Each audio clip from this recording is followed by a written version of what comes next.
Hello दोस्तों, इस video में बताने वाले हैं हम जावास्क्रिप्ट का 4th चैप्टर पढ़ने वाले हैं। कंडीशन कंडीशन क्या होता है? कंडीशन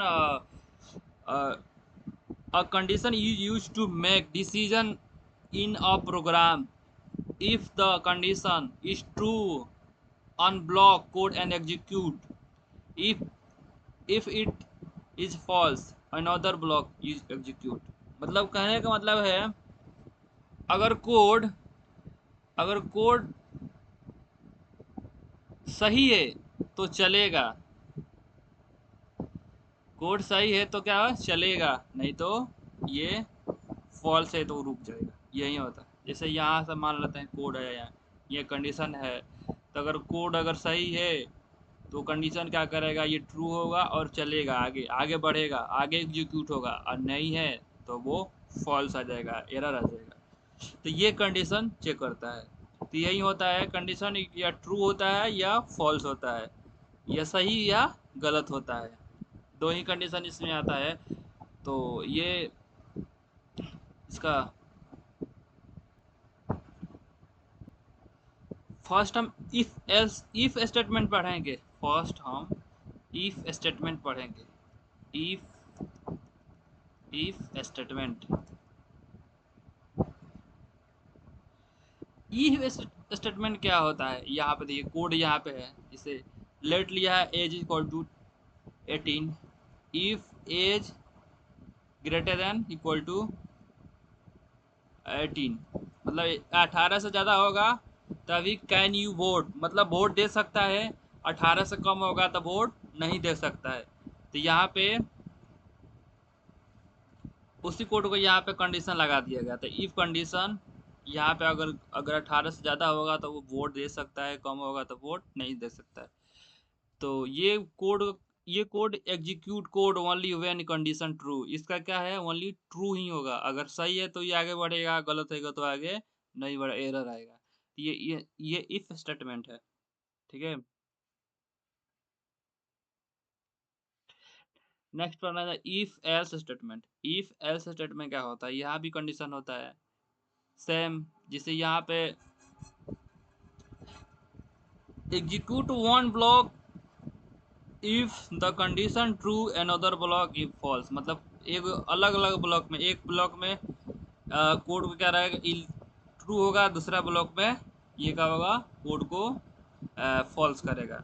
जैसे कि यहाँ पे देख पा रहे हैं कि लेट ले लिया है, let age is equal to 16 लिया है।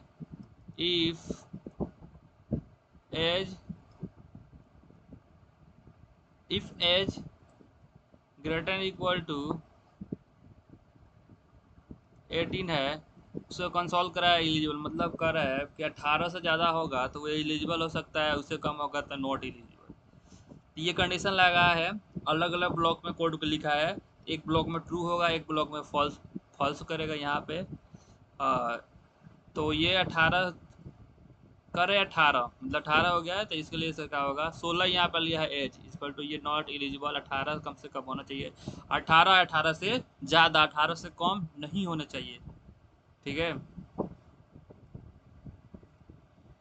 इफ एल्स स्टेटमेंट ये क्या होता है, ये मल्टीपल कंडीशन को यूज करता है, मल्टीपल। जैसे कि ग्रेट जैसे कि grade A grade A, grade B and grade C. कहने का मतलब है, अगर जैसे कि 30 से ऊपर है तो वो थर्ड डिवीज़न है, और 45 से ऊपर है तो सेकेंड डिवीज़न है, और 60 प्लस है तो फर्स्ट डिवीज़न है। इस तरह का है, ग्रेड के ऊपर दिया है, ये मार्क्स के ऊपर ही समझाया गया है। तो ये इसका इसमें 75, इसका 75 इसका आया है मार्क्स, इसका मतलब ये ग्रेड ए है। ये कोड करने पर ये इजीली समझ में आ जाता है। जैसे अगर अगर मान लो अगर आपका 30 आया है तो आपका ग्रेड सी होगा, ग्रेड सी होगा, आपका सी होगा। और यहाँ पे आया है 75 तो ग्रेड ए होगा। ठीक है, तो इसी तरह ये मार्क्स को ये डिसाइड किया है। तो ये इसमें इसमें हम अपने से बताए हैं कि अगर ग्रेड ग्रेड ए की कैटेगरी इसमें है कि ग्रेड सी है जो 50 है, या ग्रेड बी है 70 है, या ग्रेड मतलब 70 से ज़्यादा, ग्रेड सी है जो 90 और 90 से ज़्यादा है, तो ग्रेड इसमें मार्क्स दिया है 75, यानी यानी 90 से कम है तो ग्रेड बी। तो आपका आउटपुट क्या होगा? आउटपुट बी होगा, ग्रेड बी होगा। ये भी गया है इसमें आंसर, ये सही है। तो अलग अलग डिसीजन को आप ये कंडीशन सेट कर सकते हो। हमने 30 से बताया, यहाँ पे 50 से ऊपर इसमें एग्जाम्पल में दिया था। ठीक है, ये अलग अलग कंडीशन को हम इसमें यूज कर सकते हैं। ठीक है,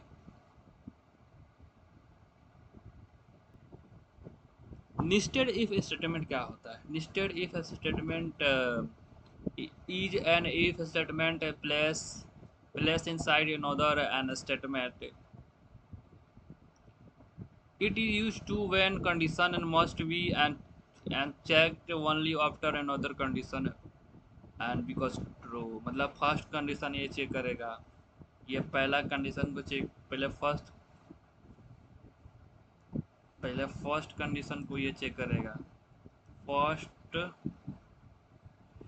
फर्स्ट कंडीशन को ये चेक करेगा,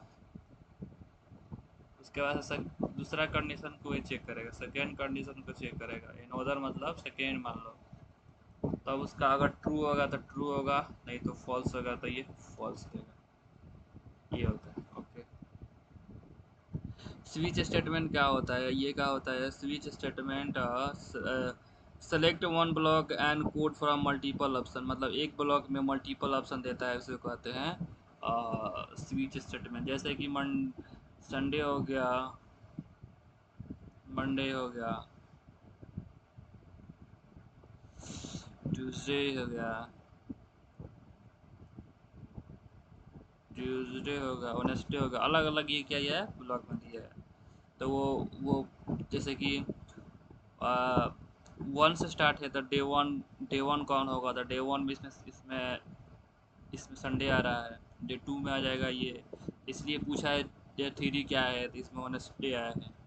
इन्होंने मंडे से स्टार्ट किया था, संडे से हमने स्टार्ट किया, मंडे से स्टार्ट किया, तो यहाँ से ये ऑन हो जाएगा, ये टू हो जाएगा। इसके आगे थर्सडे वेडनेसडे क्या हो जाएगा? ट्रू।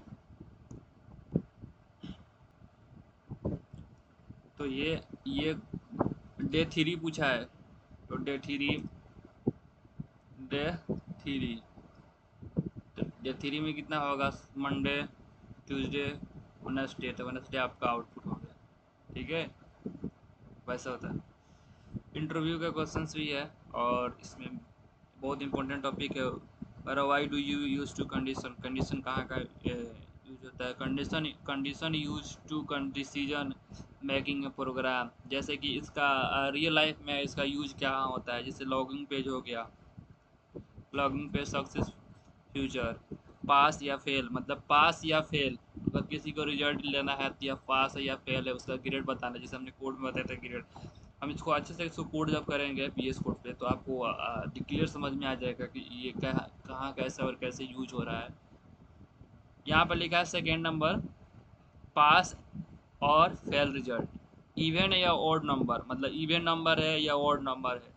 तो इसमें कंडीशन क्या लगा देंगे? इवन ओड में, या टू से डिविजिबल होगा तो वो इवन नंबर होगा, और टू से डिविजिबल नहीं होगा तो ओड नंबर होगा। वोटिंग एलिजिबल, मतलब 18 से ज़्यादा होगा, 80 से ज़्यादा होगा तो वोट दे सकता है, और उससे कम होगा तो वोट नहीं दे सकता है। तो ये कंडीशन लग जाता है। ग्रेड कैलकुलेशन, यहाँ मैंने रिजल्ट को बताया था कि मार्क्स अगर ग्रेड ए है कि ग्रेड ए है कि बी है कि सी है, ऐसे करके हमने मार्क्स को कैलकुलेट किया था। तो वहीं ये रियल लाइफ में यही इसका यूज होता है कंडीशन का। आप जब कोड करोगे तो यही कंडीशन लगाओगे। ठीक है, थैंक यू।